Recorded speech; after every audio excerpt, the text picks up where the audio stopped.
What's up, guys? I watched all of the Jurassic movies over the last week, and now I'm going to give you a full ranking, including Jurassic World Rebirth. So anyway, let's get into it.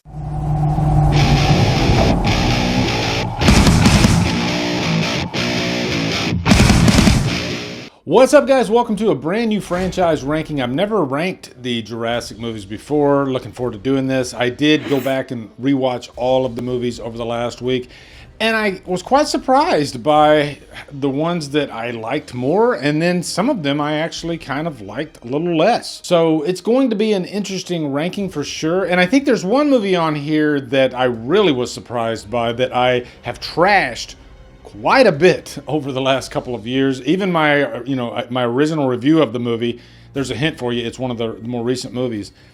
I ripped it across the coals. But sometimes things change when you watch a movie a few years later, especially maybe when you watch them in succession with the rest of the franchise. Maybe things kind of click a little bit more for you. So anyway, talking too long about it, I don't have anything written down. I'm just going to kind of go off the cuff. We're going to do the worst to the best.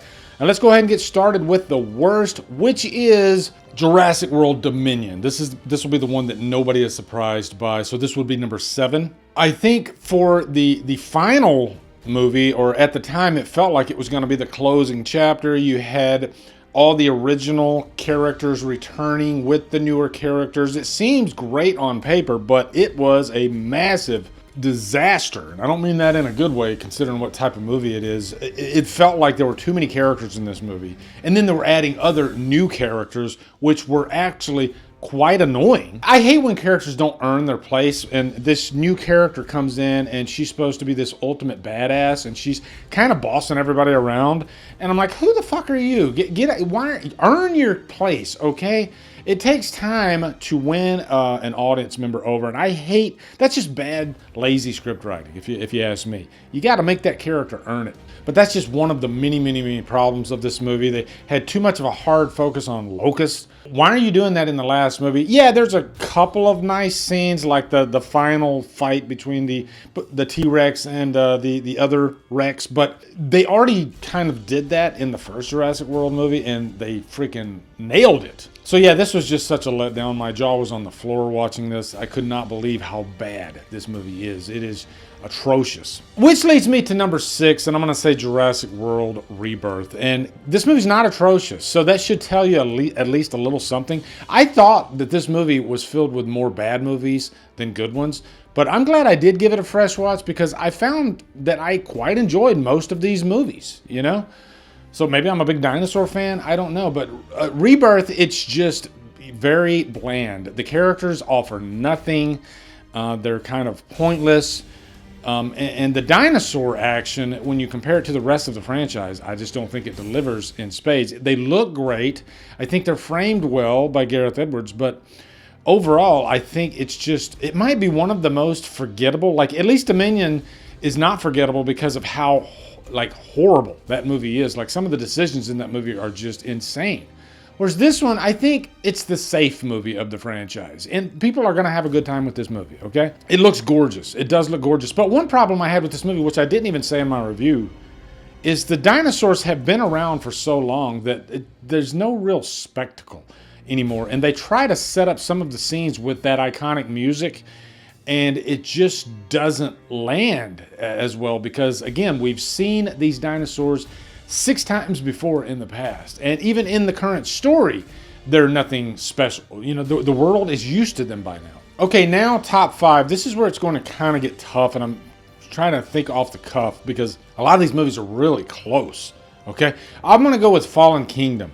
And I will say, Fallen Kingdom really went up quite a few notches in terms of a rating for me after watching it this time, especially coming off of how great Jurassic World was. This movie, I think it was a really cool idea, you know, because Isla Nublar, it is a volcanic type of island, and let's play off of that, and you know, we've left the dinosaurs, but now we got to go back and save them. And that's one of the big questions in this movie. Do we go save them, or do we just let them die?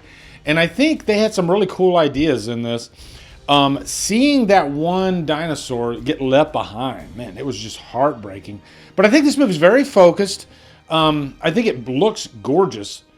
And the characters returning from the last movie, I still enjoyed them quite a bit. Introducing the young daughter who happens to be a clone, which I think it is revealed in this movie that she's a clone. This was a character that I found quite interesting. And then you got Lockwood, which is a character that's never really been introduced. But I like the way he was kind of introduced as he was a close friend of John Hammond. So there were some interesting ideas, and I really loved the Indoraptor. That is a badass looking raptor. And I like that they said, hey, do we necessarily have to go bigger to make the final dino showdown, really make a mark? No, it doesn't always have to be bigger. Even though the Indoraptor is a bigger raptor, he's still extremely lethal. Number 4, I'm going to go, oh my God, this is so tough. This is so freaking tough. I think I'm going to go Jurassic Park, The Lost World. And you know what? I love The Lost World. I think they get a lot of things right in terms of juggling a lot of characters. I think it was a cool idea to go darker with this movie. I remember seeing the poster for this when it was first, coming on the scene. There was no trailers or anything at the time. All it said was something has survived. And everybody got really excited because, oh, they're going to go darker and they're going to make the dinosaurs scarier. And they did. And there's some really fun action sequences in this movie, some funny moments. And I like that they made Jeff Goldblum the main character. Ian Malcolm is I think he is the best character of the franchise. We love the guy. But it was interesting to turn him into more of the hero role, whereas he wasn't that in the first movie. He was kind of a question mark in the first movie. Like, you might not like the guy that much. But in this movie, you really liked him. I mean, you liked him, but for different reasons, I guess. But I love the way The Lost World looks, Number 3 is going to be Jurassic Park 3. And this is another one of those movies that really surprised me by how much I enjoyed it. I remember when I was deployed to Kuwait when this movie came out in 2001, and there were like bootleg copies of it going around. And so that was kind of the first way I saw the movie. And I didn't really take it seriously. Maybe it was because of the quality that I watched it in back then. And Steven Spielberg wasn't returning. It was Joe Johnston directing this time, which is, he's a very capable director.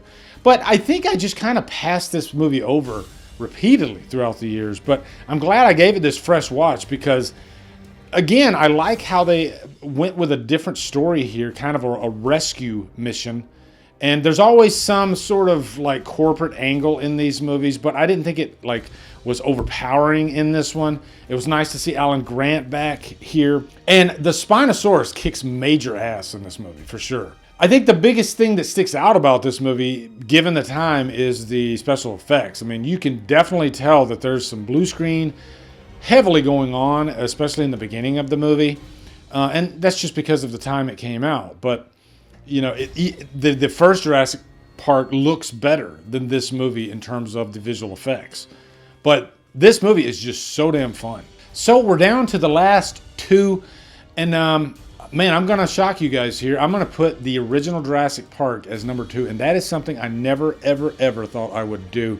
But after giving this all a fresh watch and going off of entertainment value, I think that's the best way to do it. Because, yeah, this is the most important movie. If I was doing ranking by importance, then yeah, this will be number 1. And this is a great freaking movie, but it just so happens that Jurassic World really, really shocked me by how great that freaking movie is, and we'll get to that in a sec. But, the original, I remember when it came out, and this was kind of the first of its kind in terms of visual effects and showing the dinosaurs. And I remember seeing in the theater when they walk upon the island and they see the Brontosaurus for the first time. It was quite insane, seeing that on the big screen. As far as characters go, I think this one is the best. This is the introduction of, Ian Malcolm and Alan Grant, John Hammond. Pretty much every character counts in this movie, even, the ones in the computer room. And I think this has probably the most quotable lines. Dotson, we got Dotson here. But also that whole question of, should we be doing this? That is constantly presented throughout this movie. And it's a question that constantly presents itself throughout the rest of the franchise. I like how they explored the question with the main characters. So number 1, I'm going to go Jurassic World. That movie really packs a punch. This is the only movie that has the theme park fully occupied by tourists. And we're talking thousands of tourists are in this. I always think of Jaws 3 when I think of Jurassic World. And I think this movie owes a debt to Jaws 3 because Jaws 3 is the exact same plot as this movie. The shark gets into SeaWorld. The Indoraptor gets out of containment.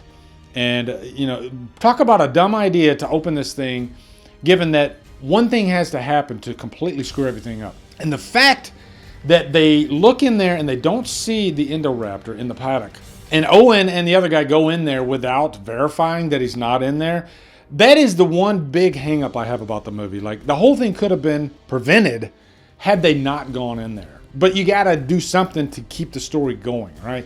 So that's how they did it. That is the weakest part of the movie. But man, overall, that freaking final act, when they release that freaking T-Rex at the perfect time to fight the Indominus Rex, and then the Mosasaurus jumping out of the water at the end, I literally cried. And I did not expect that when I was watching this. I teared up watching that T-Rex running in to save the day.